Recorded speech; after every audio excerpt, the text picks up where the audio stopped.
Hyderabad Asif Nagar MRO కార్యాలయంలో red cross society ఆధ్వర్యంలో సిపిఆర్పై అవగాహన కార్యక్రమం నిర్వహించారు. గుండెపోటుతో నేలపై పడిపోయిన వ్యక్తిని ఎలా రక్షించాలో వైద్యులు సూచించారు. సిపిఆర్ ద్వారా వారిని ఎలా రక్షించాలో రెడ్ క్రాస్ సొసైటీ వైద్యుడు డాక్టర్ విజయ భాస్కర్ వివరించారు.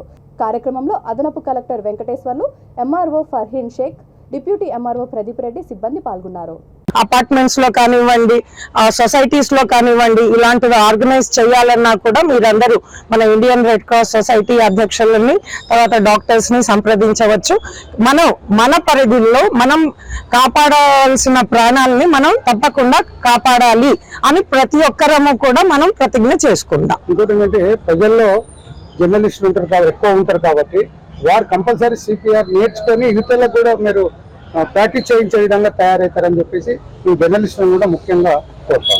जब भी कहीं भी आपको ट्रेनिंग प्रोग्राम हो, सेमिनार हो, हम हमारे तरफ से हेल्प करेंगे और समझाएंगे. Thank you. है 9849084566 और नहीं तो Indian red cross society Hyderabad का जो है वो आपको ऑनलाइन में मिल जाएगा. वो नंबर से भी आप कॉल कर सकते हैं. राइट में start. Right start. Right start. 1 2 3 4 5 6 7 8 9 10 11 12 13 14 15 16 17 18 19 20 21 22 23 24 25 26 27 28 29 30 again breathing ఇవ్వాలి. ఇది ఒక మంచి అవగాహన కార్యక్రమం. ఎందుకంటే మన ఒక 20 ఏళ్ల కుర్రాడు డాన్స్ చేస్తూ, పెళ్లిలో డాన్స్ చేస్తూ పడిపోయిందని అది టీవీలో మనకు వాట్సాప్లో పెట్టి గ్రూప్లో బాగా వచ్చింది. అదేవిధంగా చాలామంది పెళ్ళిళ్ళు చనిపోయిన వాళ్ళు ఉన్నారు. డాన్సులు చేసుకుంటూ చనిపోయిన వాళ్ళు అన్ని వయసుల వాళ్ళు ఉన్నారు. కుర్రవాడు కాబట్టి మనం దాని గురించి కొంచెం ఎక్కువ చెప్తున్నాం. కానీ 50 ఏళ్ళ వాళ్ళు కూడా నేను డాన్స్ చేస్తూ పడిపోయిన వాళ్ళను యూట్యూబ్ ఛానల్లో చాలామంది చూశాను నేను. అంటే ఇటువంటి పరిస్థితి వస్తుంది కాబట్టి మనం ఇన్నేళ్ల తర్వాత, మనకు స్వాతంత్రం వచ్చినాక ఇన్నేళ్ల తర్వాత ఒక అవగాహన కల్పించాలనే ఆలోచన మన ప్రభుత్వానికి వచ్చింది. ఇది మన రాష్ట్రంలో రావడం మంచిది. ఎందుకంటే వేరే దేశంలో ఎక్కడ కూడా ఇలాంటి ఈ ట్రైనింగ్లు, దీన్ని ట్రైనింగ్ అనొచ్చు కదా, సిపిఆర్ ట్రైనింగ్ అవగాహన కన్నా ట్రైనింగ్ అనొచ్చు. దీన్ని 5 సెంటీమీటర్ల వరకు ప్రెస్ చేయాలి.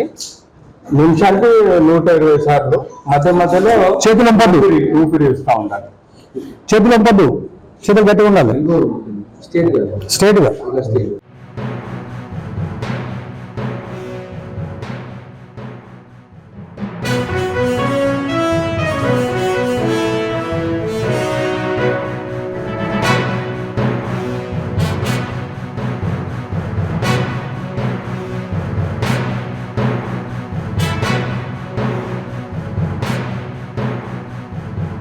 మాలకు తీసుకోండి.